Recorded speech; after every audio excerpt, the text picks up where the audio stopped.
My 8-year-old daughter was left in foster care by my parents while they flew to Hawaii with my sister's kids. The note said, "Sorry, sweetie, we just couldn't take care of her." I didn't shout. I just filed a quiet report. The next morning, there was a violent knock on their hotel door. My name is Hannah. I'm 28, pregnant with my second child, and until last month, I thought I came from a normal family. Not picture perfect, not Hallmark, but normal enough. Close enough that we did holidays together, took each other to the airport, texted each other dumb memes about caffeine and adulting. My sister and I weren't best friends, but we traded birthday gifts and family gossip. My parents were grandparents. They loved their grandkids, my sister's 3 especially, but still, they were always around, always showing up. I never thought I had to worry about them not being safe, until the day I needed them to be. It started with a doctor's appointment I almost rescheduled. I was in my 3rd trimester and feeling off. Tightness, dizzy spells, just tired all the time. My OB looked at me, then looked at the monitor, then said, "I don't like this. I want you at the hospital, now." I remember laughing. Not because it was funny, because I was scared, because I had work emails to send, because I had groceries in the car, because my husband was deployed overseas and I didn't have time for a crisis. She didn't laugh. "If we don't keep you monitored, you could go into labor early."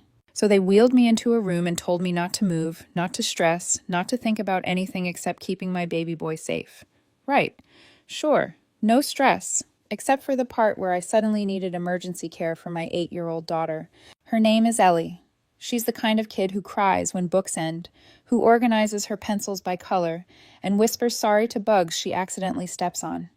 She's brave in quiet ways, sensitive in every way, and absolutely not someone I was okay leaving with just anyone.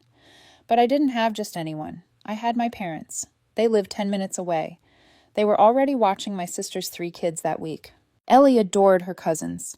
She packed her little overnight bag herself, tucked her favorite stuffed cat inside, and made me a get-well-soon card with a sparkly Band-Aid drawn on the front. I called my mom from the hospital bed. She didn't hesitate. "Of course we'll take her, honey. You just focus on staying healthy." I cried after I hung up, relief mostly, gratitude. I trusted them. Before I was admitted, I swung by their house to drop Ellie off. I handed my mom my credit card. "Use this if she needs anything. Groceries, takeout, whatever." She waved it off. "Don't be silly. She'll be fine." For the first 2 days, I believed her. Ellie called each night, told me about their pancake breakfast and how Grandpa let them watch a movie before bed. She said she missed me, that she gave my card to the baby so he'd feel better too. I promised I'd be home soon. She believed me. Then came day 3. No call, just a text from my mom. "Busy day. She's resting." Day 4, nothing. Day 5, all good, no news. Rest up. No Ellie. I asked to talk to her. No answer. I sent messages. No reply. By day 6, I'd called every number in that house. My mom, my dad, my sister. Left voicemails. Nothing. I told myself they were just busy. That 4 kids were a lot. That she was tired. That I was overreacting. But I didn't sleep that night.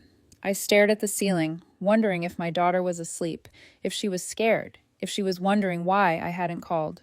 Then on day 7, the doctor smiled and said the words I'd been waiting for. "You're stable. You can go home." I didn't go home. I drove straight to my parents' house. The driveway was empty, no minivan, no bikes on the lawn. The porch light was off, the windows dark. I knocked, waited, knocked again. Nothing. That's when I saw it. A piece of paper taped to the front door, slightly crumpled, slanted, ink faded at the edges like it had been there a while. It said, "Sorry, sweetie, things got too hectic. We made other arrangements. She's fine." No signature, no phone number, no explanation. I stood there, reading that line over and over, like it might eventually turn into English. Other arrangements. I called my mom, straight to voicemail. That voicemail. My sister? Nothing. I called again, and again, and again. Nothing. I don't remember getting back in the car, just the sound of my heart in my ears, and the word arrangements bouncing around my skull like a pinball. I drove to the nearest CPS office and walked in, still wearing hospital socks. I gave them my daughter's name, my name. The woman behind the desk asked me to wait. Then she came back and asked me to come with her. That's when I knew. Ellie had been dropped off 4 days earlier. No emergency contact, no signed form, no explanation, just left. She was with a foster family now.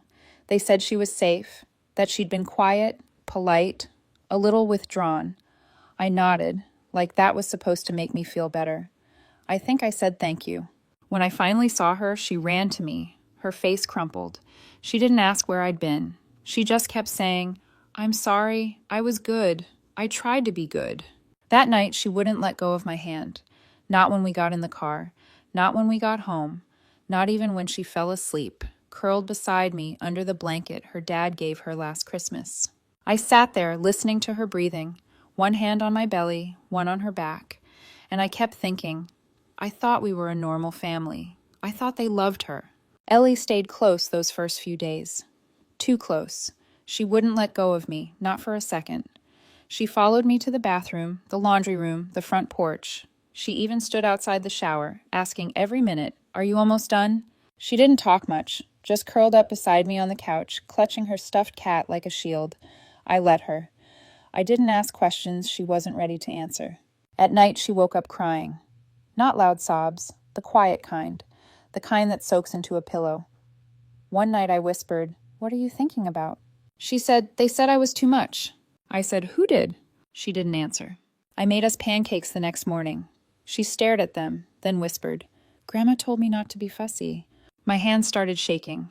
I was trying so hard to stay calm, to keep everything gentle and steady, but I was unraveling, fully, quietly. I still hadn't heard a word from my parents. From my sister, no check-in, no explanation, no apology, just that note on the door and a silent phone. On the third day after I brought Ellie home, I cracked. I went digging. Started with my bank app. I hadn't checked it since the hospital. I opened it, expecting maybe a grocery charge, some gas, a Target run. What I saw instead were back-to-back charges from a resort. Airfare, rental car, 4-night stay, spa service, multiple room service bills, a boat tour. All from Hawaii.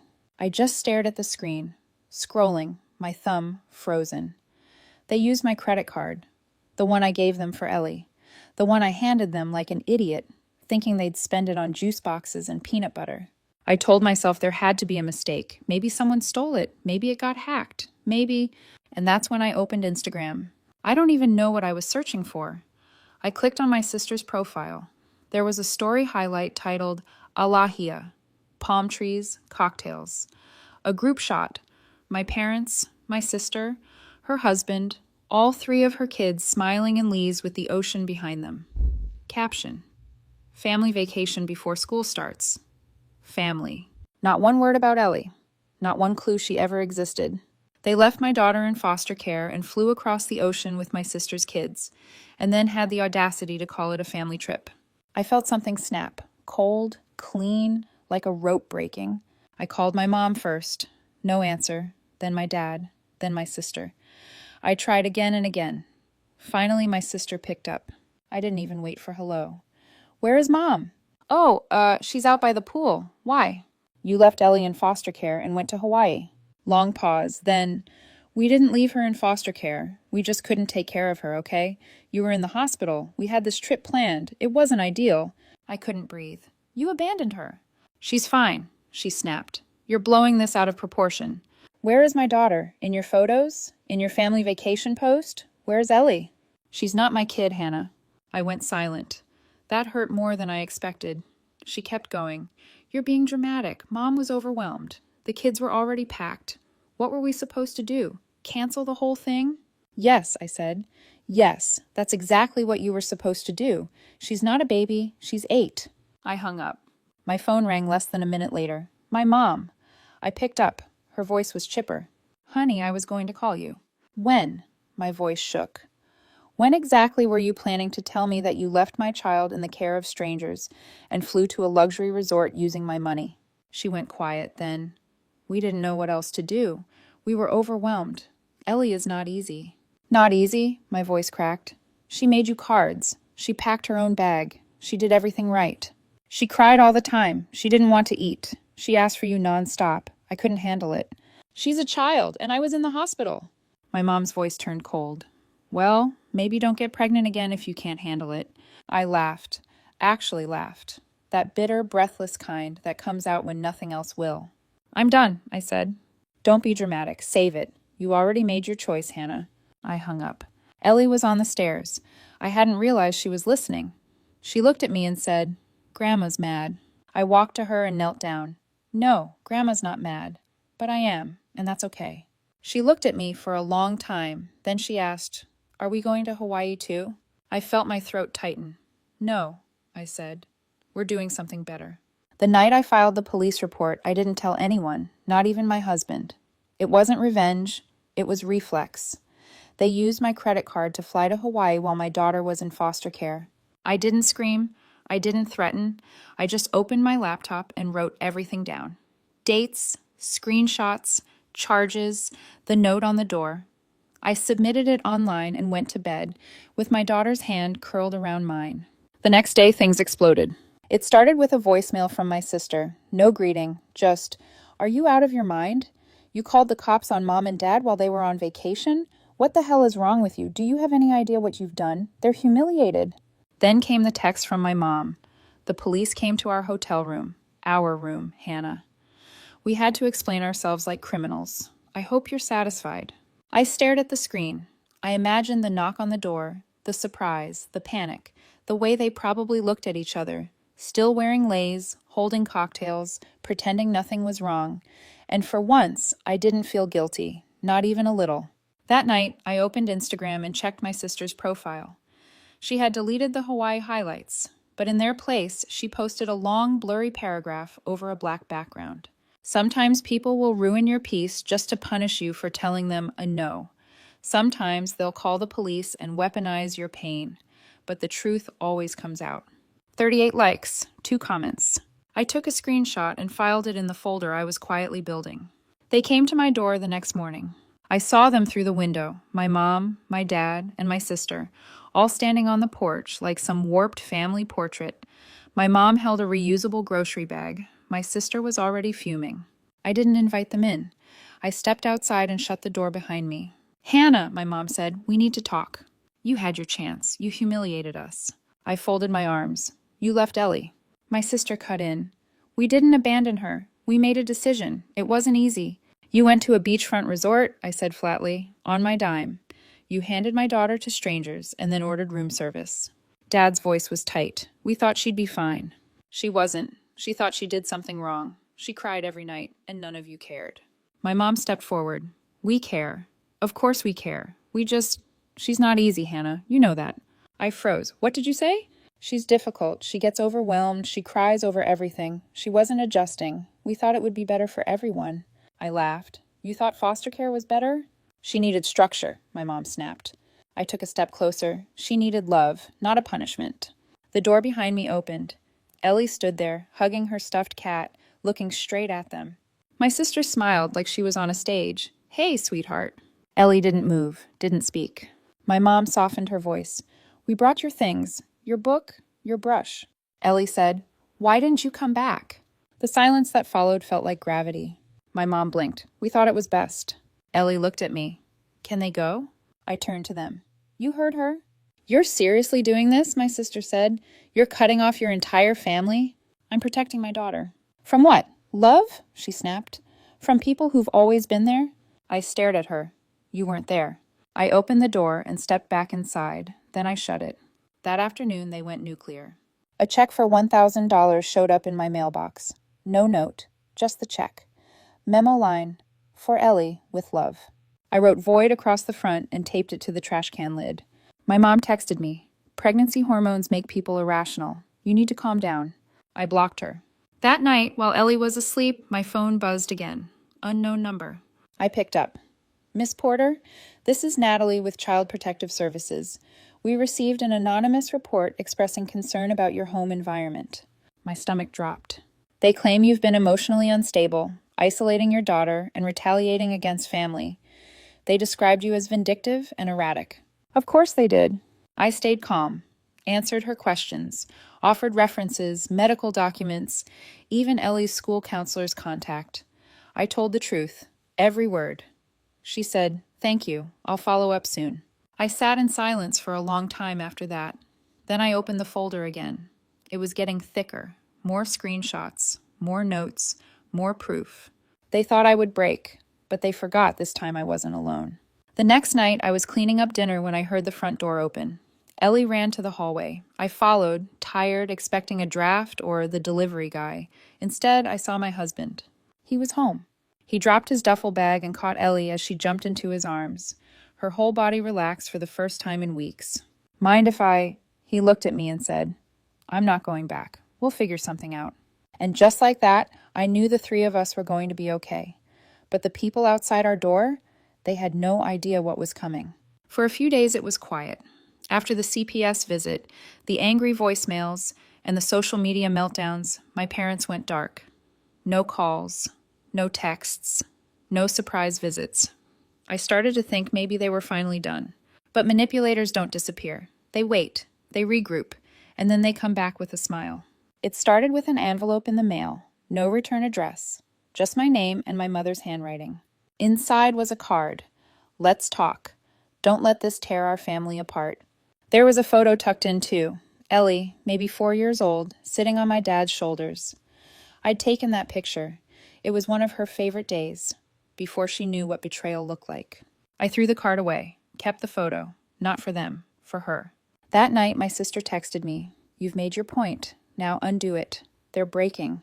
I didn't answer. The next day, my parents sent a flower arrangement to Ellie's school. Pink roses with a note. From Grandma and Grandpa. We love you and we're sorry. Her teacher called me, concerned. Should I send them back? No, I said. Just throw them out. That night, Ellie asked me, Did Grandma bring me those? I nodded. She said, Do I have to say thank you? No, baby, I said. Not this time. Then came the neighbors. Mrs. Kaplan from across the street stopped me while I was loading groceries. She gave me a tight smile and said, You know, sometimes it's good to forgive. I blinked at her. Excuse me? Your mother came by. She said you were going through something, that you might not be thinking clearly. I laughed. I couldn't help it. Did she mention the part where she left my daughter in foster care? Mrs. Kaplan's smile faltered. Well, no, but she said it wasn't as bad as it sounds. Of course she did. After that, the messages got more frantic. You're ruining this family. Ellie needs her grandparents. Think about how this will affect her long term. We've supported you your whole life. You always overreact. Then came the classic. You'll understand when you're older. I am older. I'm older now than I ever wanted to be. Then my mom showed up at my work. I saw her through the window of the main office, standing there with a container of banana bread, like this was some kind of reunion episode. I didn't go out. I asked the receptionist to tell her I was unavailable. That was it. But that night, Ellie came home with a note in her backpack. No name, no handwriting I recognized, just a sticky note tucked between her notebooks. Don't blame your mom. She doesn't mean to keep us away.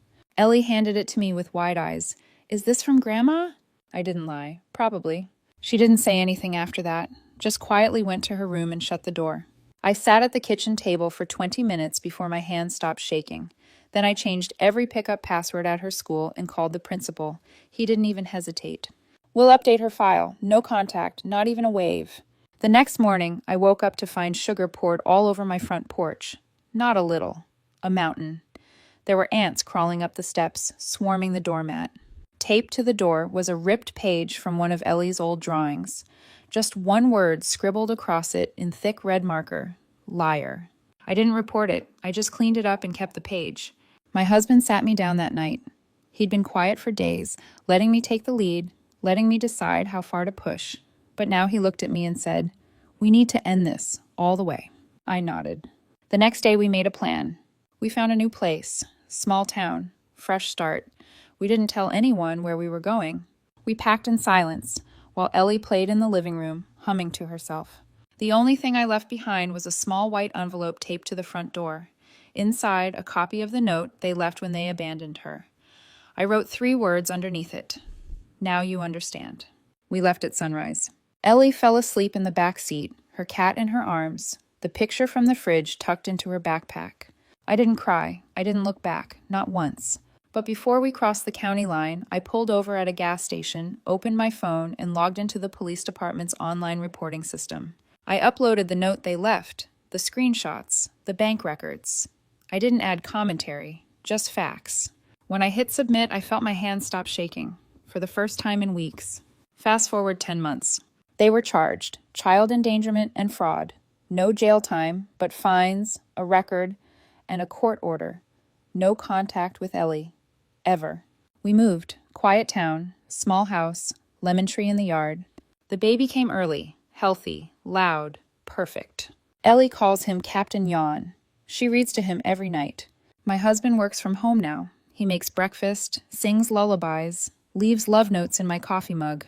She's okay now, really okay. Last week, she taped a drawing to the fridge, the four of us standing under a big yellow sun. She titled it Our Real Family. And sometimes when she thinks we're not listening, she looks at her little brother and whispers, "You're safe now." That's all I need. Do you think I did the right thing, or did I go too far? Let me know in the comments, and hit subscribe for more stories.